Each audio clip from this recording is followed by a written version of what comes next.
Hello, everybody. My name is Mahael Abdul-Qawi.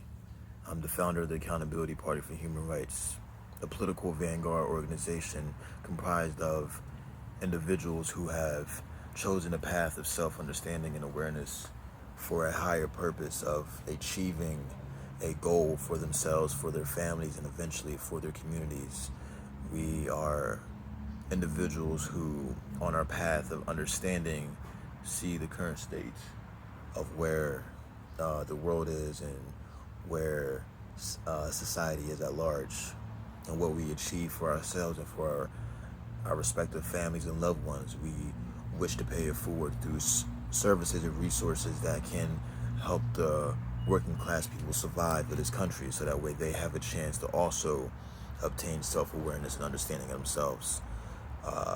It is a poignant fact on this platform, on Accountability Shorts, where we discuss morale and principle, and then on Who's Accountable podcast, where we shine a light on those who are actively working to repress and suppress the working class people of this country, and to prevent them from understanding the true power and value that they have for themselves. So this segment right here is part of the Accountability Shorts series, and in this video I would like to talk about something that I saw recently on Russell Brand's podcast. Russell Brand is a comedian, actor, as well as, I believe, a spiritual guru who in recent years has been through his podcast has been hosting a collection of individuals, each unique in their belief systems, and you know, each individual person that he has on his podcast has their own mission for a higher purpose, whether they say it or not, or if they're just doing it for the sake of a passion. Each person has a higher purpose. And recently he had on Candace Owens, who is a right-leaning spokesperson for the Republican Party of the United States. She's somebody who has a lot of controversy with her beliefs and the way she goes about things. I personally believe that if you are able to take away the substance and separate the character, you may find that you will agree with a lot of talking points. You may not agree with all of them, but you will find some that can apply to your life. And just because they align themselves with a certain group doesn't mean that we can't find common ground. But she did say something on this podcast that struck my interest, and she said they were going back and forth about the state of billionaires, and just the idea of paying it forward, and how the conversation of the self is really void in Western society, and just community-based actions are completely void. And Candace brought up the point of saying, oh, well, how we're animals, and if you look at other animals, the base need is to make sure that I'm good, and make sure that my family's good, and then make sure that we're okay. And although I do agree with her sentiment in that, and to a degree, whereas, like I said, for this organization even, the Accountability Party for Human Rights, we cannot start to be of service for others in the community that we wish to help until we make sure that we are right within, until we make sure, again, there is a hierarchy of needs.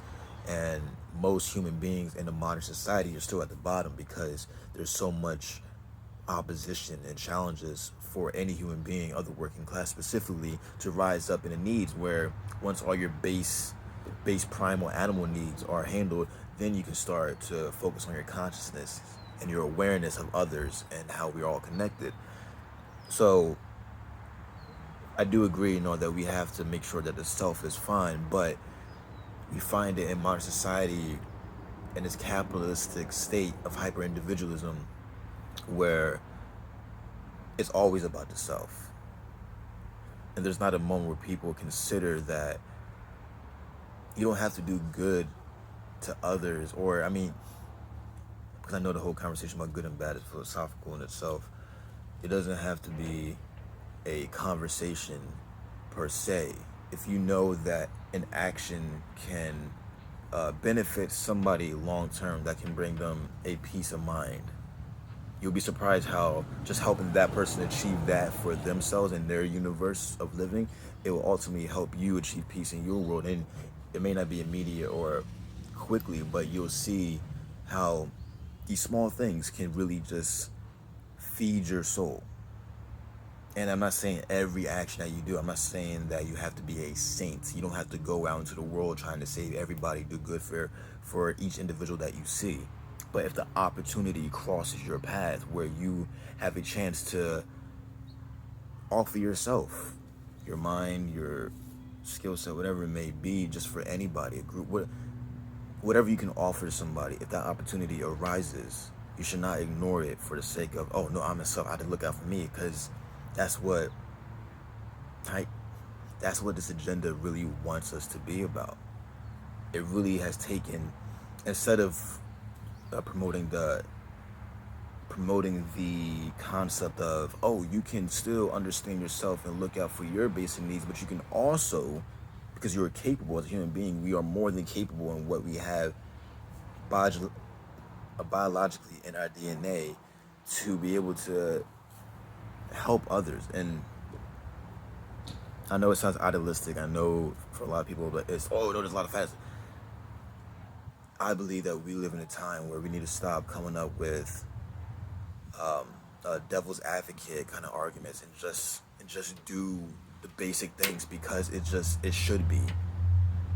In modern society, just virtue is so missing that we have everybody walking around sad and hyper tense because they're always about themselves and thinking, oh, I need to get this, I need to get this. Well, maybe if you share a few dollars, you might find that, yeah, you materially may not be, you may have set yourself back. Oh man, I'm tight on money, I shouldn't be giving it out. But hey, you never know. That person literally could be in a situation worse where you have a chance to get money. You can figure out how to make it through next day. That person may not be able to. And I know money is not something that can always help. It's not the main way to help, but it's an example that everybody can also contribute with. And whatever skill or resource that you may have besides money, it could be your mind, it could be your heart, it could be a home, whatever it may be. Just if the opportunity arises, please just take that. Because, and again, I'm not saying that Candace is a bad person for having that, but that thought process is a direct result of a capitalistic society. And we can say it in the name of freedom all we want, but we're too far gone into this hyper individualism where there's more problems because of it, instead of when people used to have a community kind of mindset. And inshallah, this understanding can spread out more, and that's why we target the working class people, because we don't need the elites to understand what I'm saying right now. We need the working class to understand this more so importantly, because we're the pawns of all this belief, all this chaos, all this hyper individualism. We can turn tides ourselves. We can set the status quo, not them. Not them.